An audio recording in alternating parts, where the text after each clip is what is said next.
Los oyentes de Radio María, un día más, con la gracia del Señor, proseguimos el comentario del Catecismo de nuestra Madre la Iglesia. Comentamos el último punto que nos queda pendiente, el último punto del apartado: perdona nuestras ofensas como también nosotros perdonamos a los que nos ofenden. Hemos dedicado varios programas a esta quinta petición del Padre Nuestro y nos falta el punto 2845. Dice así, lo leo entero y luego lo vamos comentando. No hay límite ni medida en este perdón, esencialmente divino. Si se trata de ofensas, de pecados, según Lucas 11:4, o de deudas, según Mateo 6:12. De hecho, nosotros somos siempre deudores. Con nadie tengas otra deuda que la del mutuo amor. La comunión de la Santísima Trinidad es la fuente y el criterio de verdad en toda relación. Se vive en la oración y sobre todo en la Eucaristía. Y ahora viene una cita de San Cipriano. Bien, en este último punto vamos a desmenuzarlo como acostumbramos. Primera afirmación: no hay límite ni medida en este perdón, esencialmente divino. No hay límite ni medida. Perdona nuestras ofensas como también nosotros perdonamos a los que nos ofenden. Sin límite ni medida. Se nos refiere dos textos, el de Mateo 18, 21, 22, que dice: acercándose Pedro a Jesús le preguntó: Señor, si mi hermano me ofende, ¿cuántas veces tengo que perdonarlo? ¿Hasta 7 veces? Jesús le contesta: no te digo hasta 7 veces, sino hasta 70 veces 7. Y un texto similar es el de Lucas 17, versículos 3 y 4, que dice: si tu hermano te ofende, repréndelo, y si se arrepiente, perdónalo. Si te ofende 7 veces en un día, y 7 veces vuelve a decirte me arrepiento, lo perdonarás. Bueno, es por lo tanto ese número 7, bien lo sabemos, es también un número simbólico en la Sagrada Escritura. El 7 es el signo de la perfección, de la plenitud. En 7 días creó Dios el mundo. 7 días es el día de la semana. La semana está dividida en 7 días. Dios creó el mundo en 6 días y el séptimo descansó. Es como una referencia a la totalidad, a la plenitud, a la totalidad. Y además Jesucristo, por si fuese poco, remata diciendo: no te digo que 7 veces, sino 70 veces 7.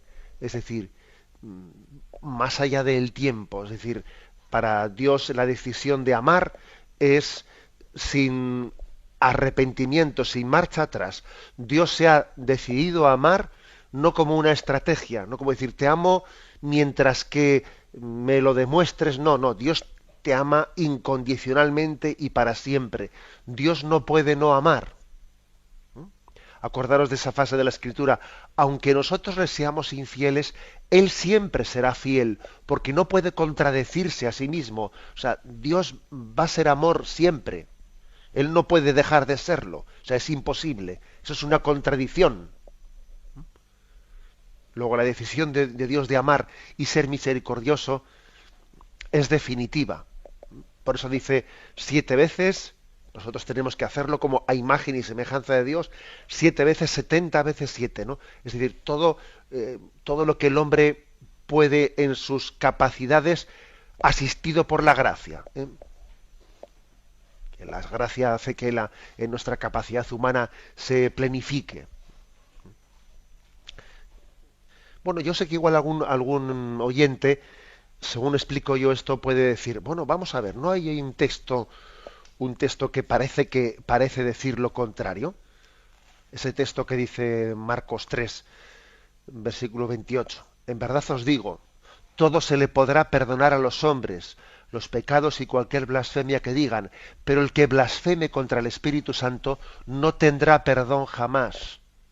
Cargará con su pecado para siempre.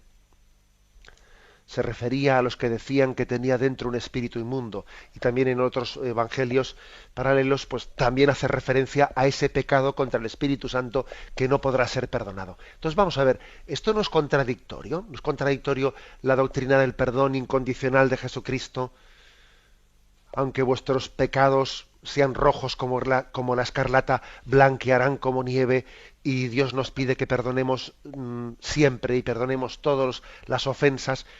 ¿Y qué es ese pecado contra el Espíritu Santo que Dios dice que no perdonará? Sé que además con frecuencia más de un oyente ha solido formular esa pregunta, porque llama la atención ese texto. Bueno, la forma en la que la tradición de la Iglesia ha explicado ese texto, que es importante hacer esto, cuando un texto es difícilmente comprensible, hay que ver de qué forma la tradición de la Iglesia lo ha explicado. Los santos padres, los santos de la Iglesia, el magisterio de la Iglesia. Nosotros no interpretamos la Escritura por libre. Una de las diferencias entre la lectura católica y la lectura protestante de la Sagrada Escritura es que Lutero hablaba de la libre interpretación de la Sagrada Escritura. Y nosotros los católicos no decimos eso. Leemos la Sagrada Escritura a la luz de la tradición, a la luz de los santos padres, del magisterio de la Iglesia, porque el Espíritu Santo ha prometido esa asistencia a los apóstoles y a sus sucesores y a la comunidad de la Iglesia para que en ella el Espíritu ilumine la lectura de la Sagrada Escritura. Eso de leer interpretar libremente o subjetivamente, ¿no? La Escritura pues está lleno de peligros, ¿no? El peligro de quien lee desde su subjetividad. Bueno, ¿cómo ha leído, cómo ha interpretado la tradición de la Iglesia ese texto de que el pecado contra el Espíritu Santo no podrá ser perdonado? Bueno, ha habido múltiples intentos de explicarlo, pero principalmente la interpretación principal ha sido esta. Es decir, no es que Dios decida, este pecado yo no quiero perdonarlo, no, sino que es que precisamente el pecado contra el Espíritu Santo consiste en endurecer nuestro corazón al arrepentimiento. El Espíritu Santo lo que hace es, su don, Él es maestro de nuestra vida espiritual, Él nos da las mociones para que nuestro corazón se ablande. Lo propio del Espíritu Santo es emblandecer el corazón endurecido. Acordaros de esa oración de la secuencia de Pentecostés: riega la tierra en sequía, sana el corazón enfermo, lava las manchas, infunde calor de vida en el hielo. Se trata de, por lo tanto, de dar calor a lo que es frío, endurecer, mejor dicho, emblandecer lo que está endurecido. Eso es lo propio del Espíritu Santo, es decir, que el corazón sea humilde y que se arrepienta para poder recibir el perdón de Dios. Ahora, el pecado contra el Espíritu Santo consiste en no querer arrepentirse, no querer recibir el perdón de Dios. Por lo tanto, no es que Dios no quiera perdonarte, es que tú no quieres acoger su perdón. Entonces, este pecado contra el Espíritu Santo es el pecado de la dureza del corazón, del empecinamiento, para entendernos, el empecinamiento en nuestra soberbia. Es el hombre el que no quiere acoger el perdón de Dios, el que se cierra a la salvación. Dios perdona siempre, pero no los hombres acogen siempre el perdón de Dios. Dios perdona siempre, pero otra cosa es que nosotros acojamos el perdón. Que eso también recuerdo que en el programa anterior hicimos una referencia a este aspecto. Nosotros siempre tenemos que tener la mano tendida, aunque no siempre se nos coge esa mano que está tendida. Bien, por eso insiste en 7 veces, hay que perdonar 7 veces y 70 veces 7, ¿no? Dice, sin límite y sin medida. ¿A qué se refiere esto de sin límite y sin medida? Sin límite, sobre todo, se refiere a la paciencia. ¿Hasta cuántas veces tengo que perdonarle a este, que ya me está hartando? Y Jesús dice, no te digo hasta 7 veces, sino 70 veces 7. Es decir, con infinita paciencia. Con infinita paciencia. ¿Por qué ocurre que un padre tiene mucha más paciencia con sus hijos que con los vecinos? Oye, pues porque les quiere más. Eh, con un hijo tienes más paciencia y te levanta de la cama y te levanta de la cama, está llorando en esos primeros meses y tú te levantas y te levantas y no se te ocurre dejar de levantarte o echarle la bronca al niño. No sé, oye, pues es que está recién nacido, pues con santa paciencia, ¿no? Y te vas a trabajar ahí sin haber dormido bien y no se te ocurre echarle la bronca al niño. Bueno, se aguanta lo que haga falta, ¿no? Y hasta haces de la virtud, de la necesidad virtud pues nos reímos en el trabajo de que vaya ojeras que traes y el niño no me deja dormir pero bueno, es algo que asumimos absolutamente, ¿no? Lo asumimos y lo que haga falta. O sea, es decir, con infinita paciencia. Nosotros a la hora de perdonar tenemos que tener esa conciencia de decir, Señor, sin límite, que no me canse porque le amo. Para poder perdonar hay que amar. Es imposible tener paciencia si no se ama. La clave está en el amor. El amor nos hace pacientes. En ese himno de San Pablo a los Corintios, el amor es paciente, el amor es comprensivo, el amor no lleva cuentas del mal, etcétera, etcétera. Dice sin límite, dice y sin medida. Y sin medida, es decir, ¿hasta qué tipo de pecados tengo que perdonar? ¿Hasta qué tipo de pecados, no? Y uno dice, bueno, yo perdono tal, pero este pecado, ya no lo perdono. A veces se escuchan por ahí, por ejemplo, algún tipo de comentarios, decir, bueno, yo perdonaría, pero por ejemplo, yo a mi marido o a mi mujer, pues no le perdonaría un pecado de infidelidad. Eso no estaría dispuesto a perdonarlo. Pues obviamente, claro que el pecado de infidelidad es un pecado bien grave, ¿no? Pero fijaros, como cuando uno dice, yo eso ya no estaría dispuesto a perdonarlo, ¿no? No, pues Dios ha perdonado nuestro pecado de infidelidad. Dios lo ha perdonado. Y es más, pues eligió al profeta Oseas, ¿eh? Le eligió porque a él tenía una mujer, pues de moral distraída, como se dice, le era infiel una y otra vez al profeta, y entonces le dice, tú Oseas, tú eres el profeta indicado para proclamar ante Israel cómo me duele vuestro pecado, ¿no? Como igual que te sientes tú, pues ofendido porque tu mujer no te sea fiel, así yo me siento ofendido por vuestro pecado, ¿no? O sea, Yahvé perdona el pecado de infidelidad de Israel. Nosotros solemos alegar que claro, ese pecado yo ya no lo perdonaría, el pecado de infidelidad no lo perdonaría porque ya cómo confiar en una persona, cómo confiar en ella, cómo entregarle mi corazón cuando me ha traicionado, ¿no? Y Dios, ¿cómo confía en nosotros después de que le hemos traicionado? Y además, por qué alegamos eso de que el problema para perdonar determinados pecados es que hemos perdido la confianza cuando en realidad yo estoy convencido de que la auténtica dificultad para perdonar ciertos pecados como el de la infidelidad sobre todo es nuestra humillación, el que nos vemos humillados, ¿no? Me veo humillado porque determinados pecados como el de la infidelidad pues han hecho que lo más íntimo de mi vida, lo que en mi intimidad comparto con mi esposo, con mi esposa, haya sido vendido, haya sido con cualquiera, no me siento humillado, interiormente humillado. Es decir, que en el fondo es mi orgullo también, es mi orgullo y es mi vanidad la que me dificulta el perdón.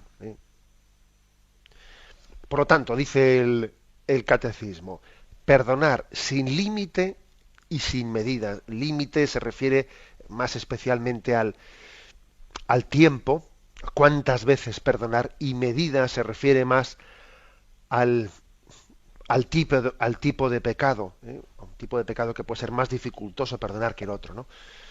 Pero se nos pone ese modelo del perdón, el perdón de Jesucristo, el perdón generoso, el perdón que traducida a nuestra vida es el de 70 veces 7. Tenemos un momento de reflexión. Escuchan el programa Catecismo de la Iglesia Católica, con Monseñor José Ignacio Munilla. Seguimos con este punto, el 2845. Después de haber dicho que no hay límite ni medida en el perdón, dice: si se trata de ofensas, de pecados, según Lucas 11:4, o de deudas, según Mateo 6:12. De hecho, nosotros somos siempre deudores. Con nadie tengáis otra deuda que la del amor. Vamos a ver, aquí lo primero es una pequeña aclaración.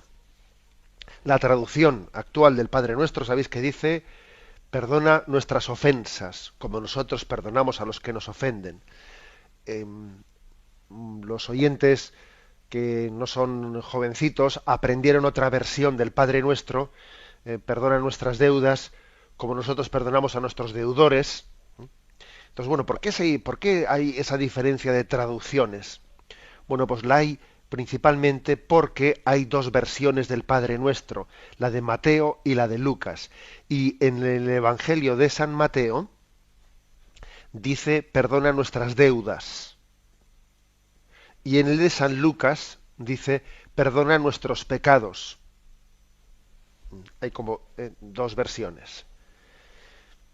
Esto no encierra una mayor dificultad, no es que sea mayor problema, ya que primero os recuerdo a todos que los evangelios están en griego, y el Señor no habló en griego, el Señor habló en arameo. Luego habría que ver qué palabra fue la que Jesús utilizó en arameo, que esa no la tenemos. No la tenemos. Nosotros nos hemos quedado con la traducción al griego de lo que Jesús dijo. Y hay que decir que posiblemente la palabra aramea, la que Mateo traduce a deudas y la que Lucas traduce a pecados, pues era la misma palabra. Pero claro, una palabra traducida de idioma pues puede tener ciertas traducciones distintas, ¿no? En Mateo se traduce como en estar en deuda, deuda, deudor, y en Lucas se traduce en pecar, pecado, pecador, ¿no? Las dos versiones, pues posiblemente tienen, seguro, no tienen la misma palabra aramea como punto de partida, la que Jesús dijo. Se ha ido abandonando el término deudas y deudores, el que los mayores aprendieron cuando eran pequeños en el catecismo, ¿no? Perdona nuestras deudas como nosotros perdonamos a nuestros deudores. Se ha ido abandonando. ¿Por qué? Porque en nuestro concepto, esa imagen de deudas y deudores corre el peligro de ser mal comprendida en el mundo moderno, en donde se recurre fácilmente a la imagen del préstamo, al crédito. En nuestro lenguaje, en nuestro mundo contemporáneo, el término deuda tiene un sentido diferente al sentido bíblico. Esta imagen era utilizada en el judaísmo y en el Nuevo Testamento para definir la situación del hombre ante Dios, que nosotros somos un deudor insolvente, ¿no? Nosotros tenemos una deuda que no podemos pagar delante de Dios. Y en ese sentido se utiliza ese término. Pero bueno, para que no se causasen confusiones, pues finalmente se ha utilizado la palabra ofensa. Perdona nuestras ofensas, como también nosotros perdonamos a los que nos ofenden, que es quizás una traducción más ligada al pecado. El pecado es una ofensa a Dios. Es verdad también que el pecado nos contrae una deuda ante Dios, pero bueno, se ha optado por ese término. A lo que voy es que no nos armemos líos con esos, porque ciertamente un término u otro pues no es lo sustancial. La clave podríamos decir es esta, ¿no? Si se trata de ofensas, de hecho nosotros siempre somos, ¿no?, los que ofendemos o los que tenemos deudas, ¿no? Llamémosle deudas, llamemos ofensas, llamémosle pecado, ¿no? Y aquí se nos remite al término Romanos 13:8, Romanos 13:8, que vamos a leerlo, y dice así. Vamos a ver. Dad a cada cual lo que es debido. Si son impuestos, impuestos. Si tributos, tributos. Si temor, temor. Si respeto, respeto. A nadie le debáis nada más que el amor mutuo, porque el que ama ha cumplido el resto de la ley. De hecho, El no cometerás adulterio, no matarás, no robarás, no codiciarás, y cualquiera de los otros mandamientos se resume en esto: amarás a tu prójimo como a ti mismo. Vamos a ver, es una referencia que es la siguiente. Dice: no tengáis deudas con nadie, sino que vuestra única deuda sea el amor.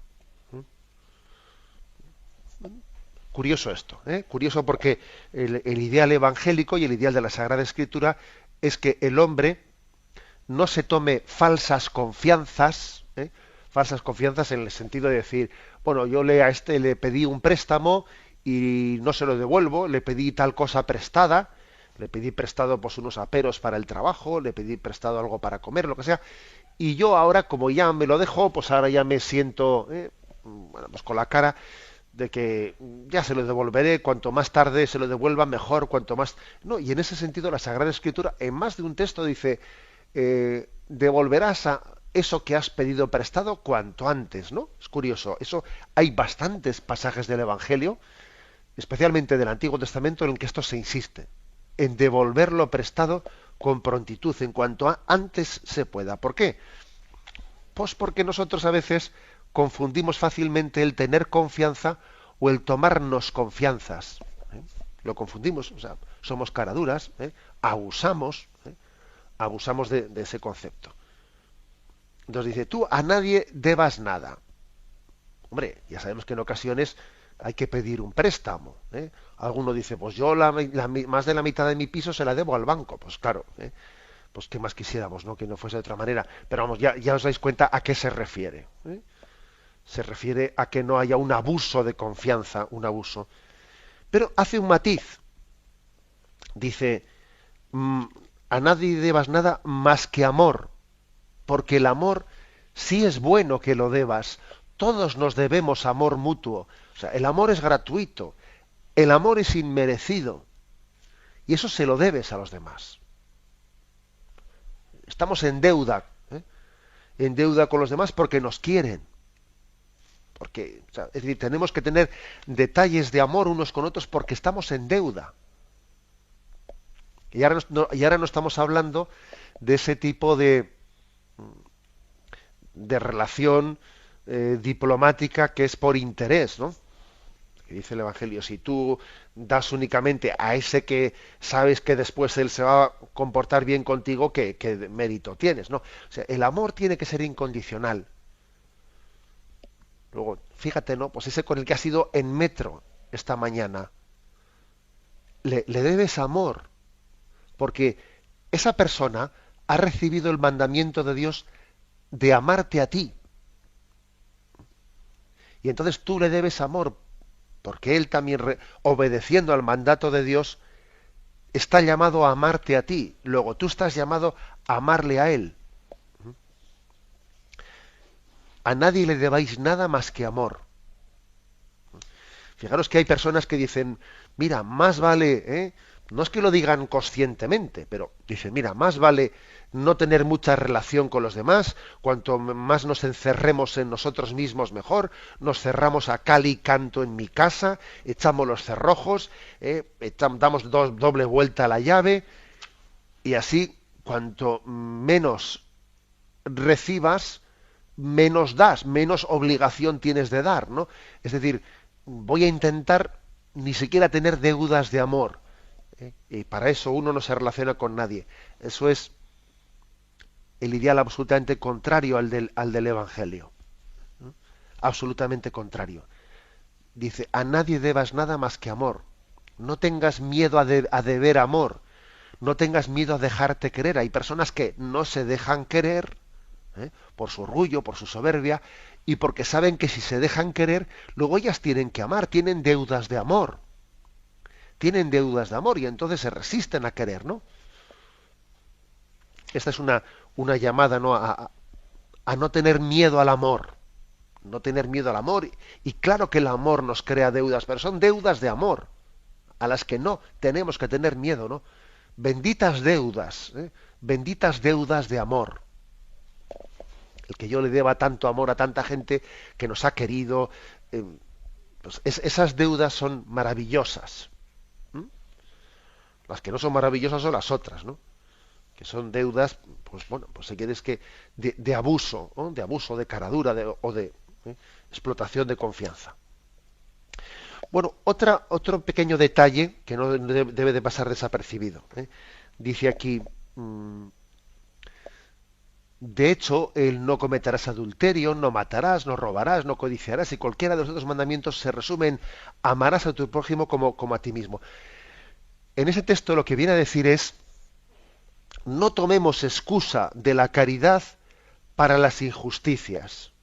O sea, el hecho de que estemos llamados a amar no quiere decir que no tengamos obligación de cumplir toda justicia. Por eso dice: no debáis a nadie nada más que amor. No le debáis, o sea, si tengo que pagar el impuesto, pago el impuesto. Si tengo que cumplir en mi trabajo hasta tal hora, porque además me estoy cansado y tengo un mal día, pero voy a cumplir en mi trabajo. O sea, no te escudes en el amor para no cumplir conforme a justicia. A eso se refiere: no le debas nada a nadie sino solo amor. O sea, ojo con tomar excusa del amor para abusar. Si lo importante es el amor, ¿qué más dará pues ir a misa o no ir a misa? Lo importante es amar. Si lo importante es amar, ¿no? Qué más dará la pureza o la impureza?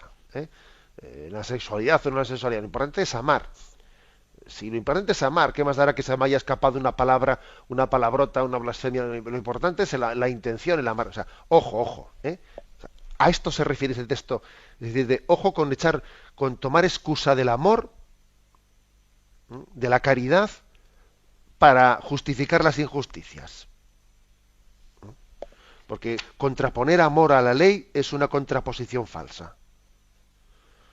Dice el Señor en el Evangelio: hasta la última tilde de la i se cumplirá. El Señor no ha venido a derogar la ley, sino a darle cumplimiento. También existe ese riesgo en nosotros, ¿no? De invocar el amor, pues para no cumplir la justicia, para no cumplir los mandamientos, la ley de Dios, etcétera, ¿no? Obviamente eso también se nos matiza en ese texto evangélico y en ese texto del catecismo. Pero sin embargo afirmamos el principio: no debáis a nadie nada más que amor. El amor sí lo debemos porque es gratuito y es inmerecido.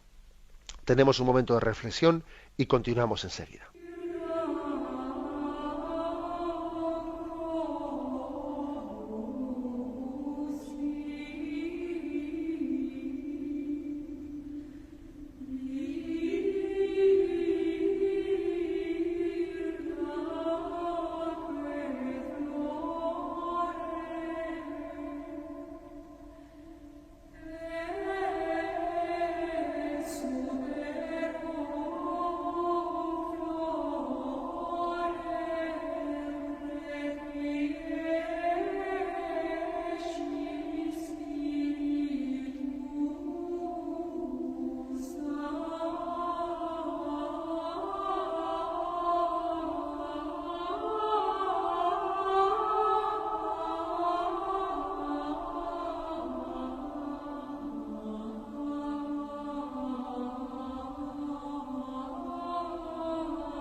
Continuamos en esta edición del Catecismo y hoy concluimos esta explicación de la petición del Padre Nuestro: perdona nuestras ofensas como también nosotros perdonamos a los que nos ofenden. Y nos falta por leer del último punto, el 2845, lo siguiente: la comunión de la Santísima Trinidad es la fuente y el criterio de verdad en toda relación.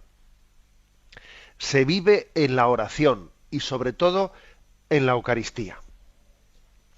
Bueno, es decir, el criterio último del perdón es la comunión de la Santísima Trinidad.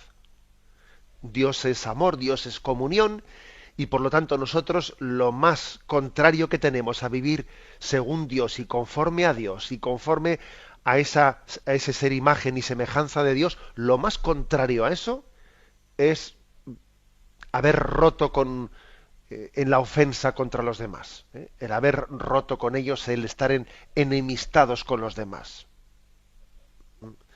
Eso es el momento en el que el hombre, por eso a veces nosotros hacemos caricaturas del pecado original, que si la manzanita, etcétera.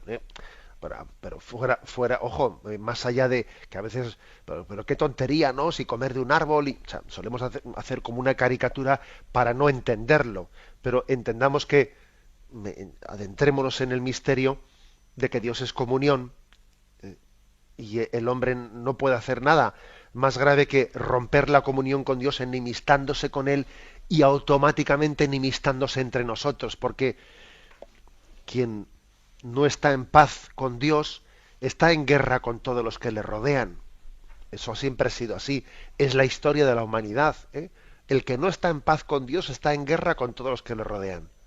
Con su mujer, con los vecinos, en el trabajo, en la política, en la guerra. O sea, toda la lucha, toda la lucha y toda la enemistad que ha habido en la historia de la humanidad, que ya ha habido, que ya ha habido, es un reflejo de nuestra ruptura de la comunión con Dios. Entonces, qué importante es que el hombre esté en paz con Dios y consigo mismo, porque es la única manera de estar en paz con los demás. Se habla mucho de la paz, y claro, si no se entiende que la paz tiene que nacer de la comunión con Dios, haremos pactos de no agresión, que romperemos inmediatamente, y además digo, voy a hacer un pacto de no agresión con este, sí, y le agredo al otro. Pues ya ves tú si hemos solucionado algo, no hemos cambiado de enemigo. Hemos cambiado de enemigo, pero eso no ha solucionado el problema. Esta es la clave, ¿no? Cuando el hombre no está en paz con Dios, está en guerra con todos los que le rodean. Entonces, el cristianismo tiene algo tan importante que contribuir, ¿no? Para la pacificación del mundo. Es como ir a la raíz del problema, no andarse por las ramas. Vamos a la raíz del problema. Nuestro problema está en que somos imagen y semejanza de Dios y hemos roto la comunión con Él, e inmediatamente la hemos roto con los demás. Bueno, se nos dice que esto, que hay que vivirlo en toda la vida, tiene especialmente hablando una escenificación en la oración y en la Eucaristía. Entonces aquí se nos dice en Mateo 5, 23, 24, ese famoso texto dice: por tanto, si cuando vas a presentar tu ofrenda sobre el altar, te acuerdas allí mismo de que tu hermano tiene quejas contra ti, deja allí tu ofrenda ante el altar y vete primero a reconciliarte con tu hermano. Y entonces vuelve a presentar tu ofrenda. Es decir, especialmente es en la oración y en la Eucaristía cuando se escenifica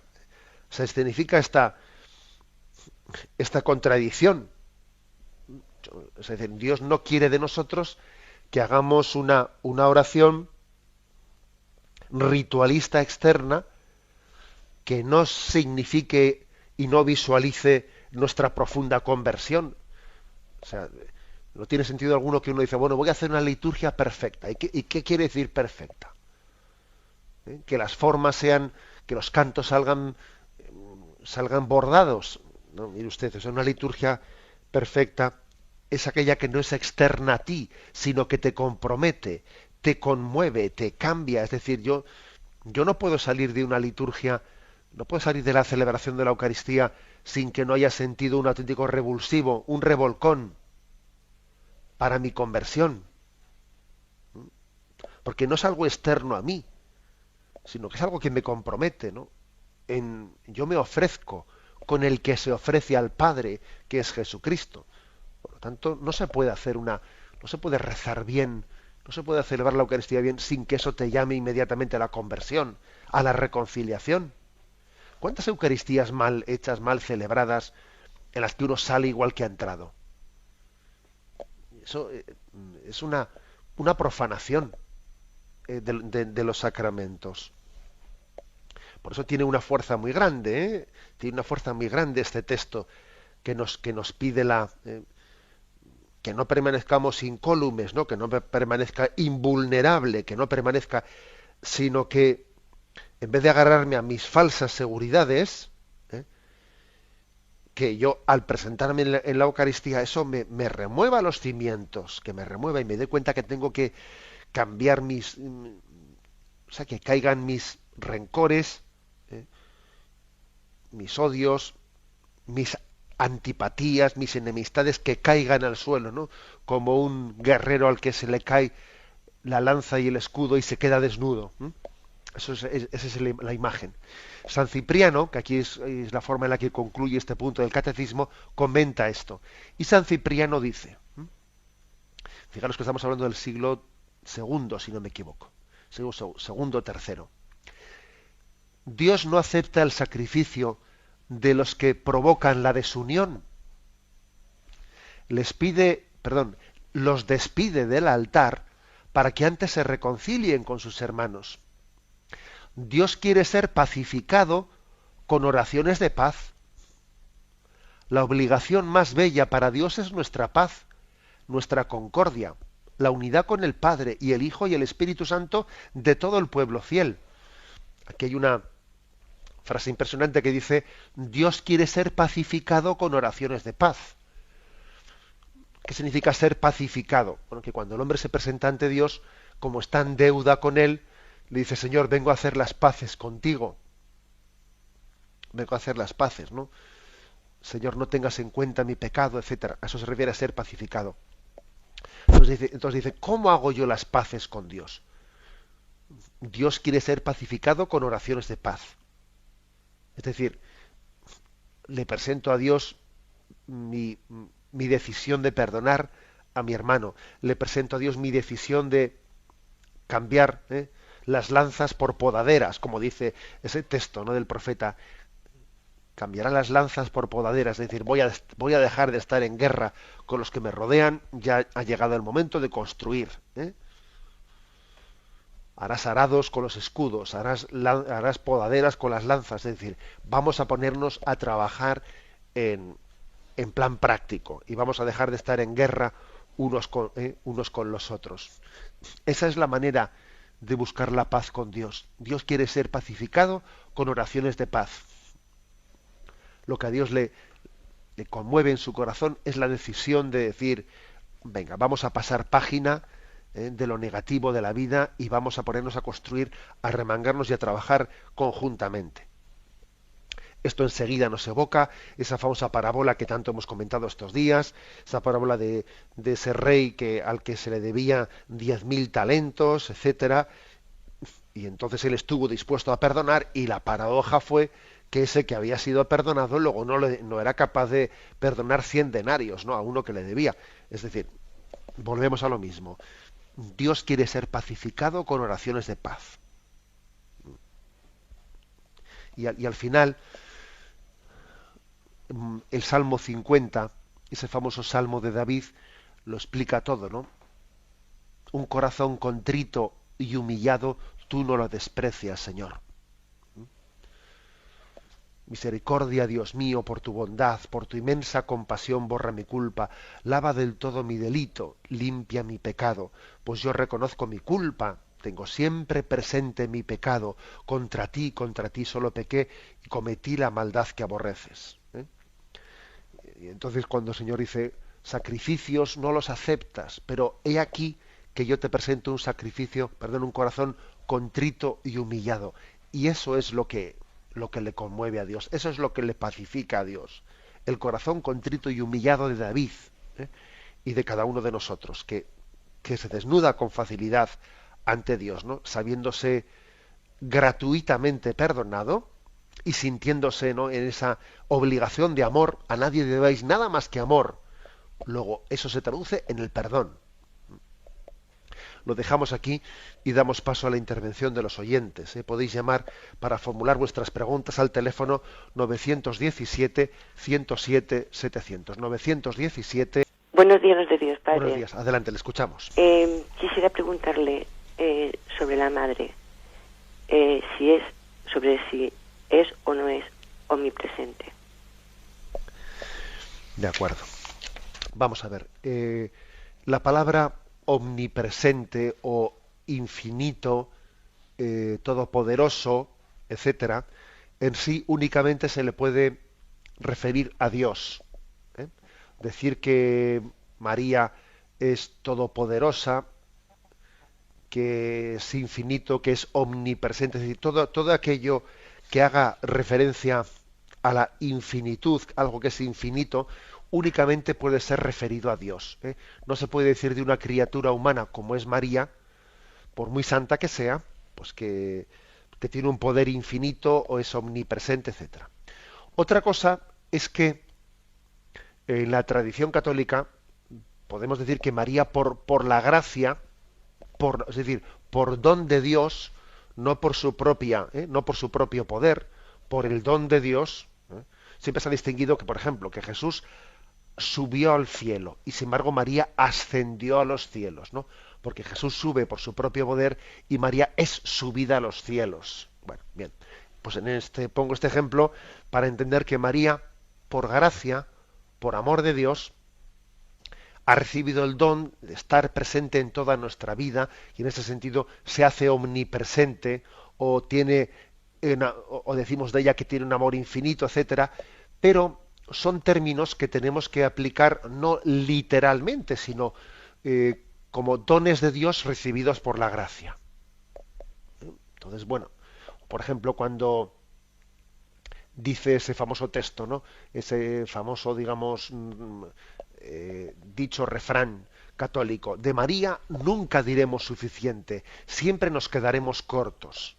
Bien, hombre, eso estrictamente hablando únicamente se podría decir de Dios, que es infinito, María no es infinita, pero es verdad que nosotros que somos pecadores, siempre nos vamos a quedar cortos a la hora de proclamar la bondad de María, porque ella es un reflejo del amor de Dios.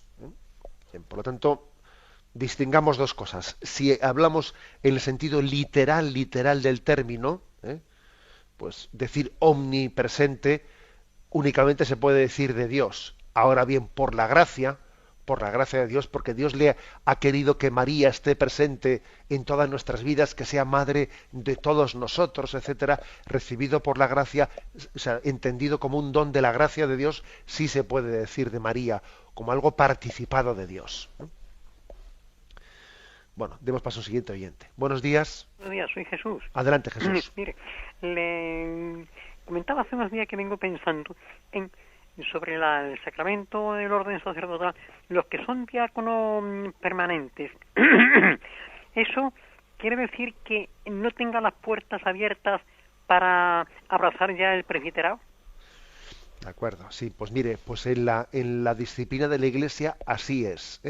Cuando alguien se ordena diácono permanente, está excluido que después pueda ser sacerdote o presbítero. No porque haya una dificultad sacramental, de tipo sacramental, sino porque la disciplina de la Iglesia así es. Digamos, se ordena de esa manera y por lo tanto un diácono permanente no se ordena con compromiso de ser célibe, puede casarse y por lo tanto a nivel disciplinar sí que ese es un camino que queda después cerrado hacia el sacerdocio, a diferencia del otro diaconado, el diaconado que es célibe y que va camino al sacerdocio. Damos paso a un siguiente oyente. Buenos días. Sí, hola, buenos días. Sí, buenos días, le escuchamos. Sí. Mire, yo es una pregunta sobre el perdón. Cuando se trata de un matrimonio que el marido maltrata psicológicamente a una mujer y ella se siente mal, ¿no? Entonces, mi pregunta es, como cristiana, ¿qué tiene una que hacer? Porque yo voy a la Eucaristía y me gusta comulgar, pero hay veces que no se puede comulgar porque ha tenido, yo qué sé, una bronca, y yo no es que falte a nada, sino que claro, por mi interior me revuelven un poco las entrañas y no sé, no puedo. Mi pregunta es, ¿cómo lo tengo que perdonar? Porque de hecho lo perdono ahora mismo, no puedo perdonarlo porque ahora mismo estoy encendida, ¿no? Pero cuando pasan unos pocos de días, pues ya me calmo y pues sí, lo perdono. Pero como cristiana, ¿qué perdón es el que tengo que dar? Porque la pregunta es que es una persona maltratada, ¿no? Psicológicamente. Esa es mi pregunta. A ver si usted me lo puede aclarar porque algunas veces me lío un poquito. De acuerdo. Bien, la verdad es que la palabra maltrato psicológico es un término que es bastante amplio, ¿no? Obviamente, en el fondo, siempre que en el matrimonio hay una discordia, una falta de comunión, ya está habiendo algo de maltrato psicológico o maltrato espiritual, ¿eh? O sea, es un término difícil de medir, ¿eh? Difícil claro, de medir. Vamos a ver, en cualquier caso, yo creo que yo me atrevería a decir lo siguiente. La disposición al perdón en nosotros tiene que ser tener la siguiente conciencia. Muchas veces en el seno del matrimonio, cuando una persona menos se merece ser amada, es cuando más lo necesita. Precisamente nos está haciendo daño porque está mal, ¿eh? Porque está mal. Pongo el caso de una persona alcohólica, ¿eh? Una persona alcohólica que, claro, que nos está torturando porque su adicción al alcohol hace que el matrimonio y que la vida de la familia sea una auténtica tortura, ¿no? Y la verdad es que lo que se merece es, pues bueno, pues darle una patada en el culo y fuera de casa, ¿no? Pero es verdad que cuando menos se lo merece una persona es cuanto más lo necesita. En ese sentido, el compromiso de amor incondicional, pues tiene que estar presente en nuestra vida siempre. Otra cosa distinta es que también a veces pueden llegar a ocurrir, y ahora hablo un poco de los maltratos, ¿no? Pueden llegar a ocurrir situaciones en las que no haya una acogida, ¿no? a esa oferta de amor incondicional, e incluso hay un cierto riesgo, ¿no? Un cierto riesgo de maltrato, de recibir pues un trato vejatorio, bien sean los propios hijos o bien sea la propia persona, y entonces uno se da cuenta de que por ese camino mi oferta de amor, mi oferta de perdón, mi oferta de que el matrimonio se reconstituya, se regenere, pues no está siendo tomada en serio en absoluto, y estamos por lo contrario teniendo un riesgo muy real pues de perder la dignidad, de maltratarnos, etcétera. Bien, en ese caso es cuando la Iglesia afirma pues que puede ser legítima una separación. Fijaros bien, no porque el compromiso de amor se haya roto, sino que porque pueda ser una estrategia que consiste en que separándose se intente de esa manera se provoque una reacción en la otra parte, una reacción de conversión, una reacción de volver a empezar de nuevo. Bien, o sea que eso siempre lo ha dicho la Iglesia como una fórmula. Ahora, la pregunta del oyente obviamente no se dirigía al tema de la separación, que no parece que esté en su horizonte, no, sino la fórmula de bueno, ella cómo vive su oferta, o sea, su oferta de amor en su interior. Yo le diría que no caiga en el riesgo de decir, bueno, pues como yo no obtengo de mi marido lo que yo desease, ¿no? Porque le veo que es un egoísta, voy a serlo yo también, ¿eh? Y entonces, bueno, pues ante egoísmo, para que así de alguna manera nos haga, no, porque así no se va a sanar el problema de fondo en el matrimonio. Para poder dar la vuelta a esa situación hace falta conversión. Ahora yo le digo al oyente, tampoco caiga en la tentación de decir, es que hasta que mi marido no se convierta, aquí no hay nada que hacer. Bueno, vamos a empezar por convertirnos nosotros, porque quizás una propia conversión es un acicate para la conversión del marido también, pero obviamente soy consciente de que hay ciertas situaciones que sin conversión pues no se les puede dar la vuelta. bueno, le encomendamos. Como usted bien decía, pues cuando uno está caliente no es momento igual de hacer una evaluación de su vida. Damos paso a un siguiente oyente. Buenos días. Buenos días. Sí, adelante, le escuchamos. Mire, monseñor, Sí. resulta que yo me gusta vivir la caridad, ¿no? Entonces, a veces, pues hay personas que me llaman por el teléfono, pero no cojo el móvil porque, ayer, por ejemplo, pues por caridad me había llamado 2 veces. Yo estoy en paz con la persona, es decir, que es amiga mía, solamente que cuando me llama, pues a veces pues me habla mal de alguien, ¿no? Y para mí, como no es agradable, porque estoy escuchando, no me gusta escuchar la conversación esa, ¿no? Y entonces, pues, a veces pues no cojo el móvil o no cojo el teléfono, pues no, porque no me es agradable la conversación.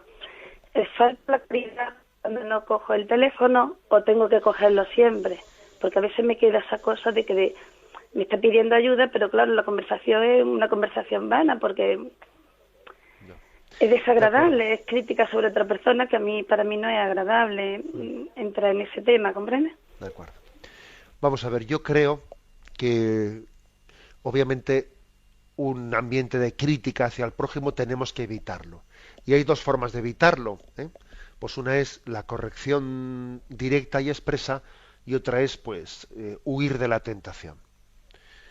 Lo mejor sería desde luego el poder llegar a tener la valentía y la confianza de decir a una persona, mira, vamos a darle un poco la vuelta a esto, vamos a dejar de hablar de esta persona porque yo creo que eso no nos hace bien. O sea, es decir, abordar el tema de decir, no vamos a solucionar el problema estando siempre criticando tal, ¿no? Ese sería lo mejor, ¿eh? O sea, acometer el problema con paciencia, con tal, quizás no hablando por teléfono, sino en persona, no lo sé. Pero también, si uno ve que eso no es posible y que eso es pedirle peras al olmo y pues la verdad es que uno dice, más vale no me voy a meter en ciertas conversaciones porque yo sé que se va a acabar inevitablemente criticando y yo no voy a ser capaz de parar esas críticas. Pues es mejor no meterse. Es mejor no meterse. Obviamente el ideal es tener capacidad de corrección fraterna, pero cuando no se tiene o no se ve la ocasión, pues es que es mejor huir de las situaciones y de las ocasiones, ¿no? Ahora, otra cosa también es que uno tome pie de eso, de que esta persona siempre está criticando, para que yo le coja ya cierta ojeriza y ya me cueste hablar con ella. Bueno, también hay que examinarse interiormente en eso. Nos despedimos recibiendo la bendición de Dios. La bendición de Dios Todopoderoso, Padre, Hijo y Espíritu Santo, descienda sobre vosotros. Alabado sea Jesucristo.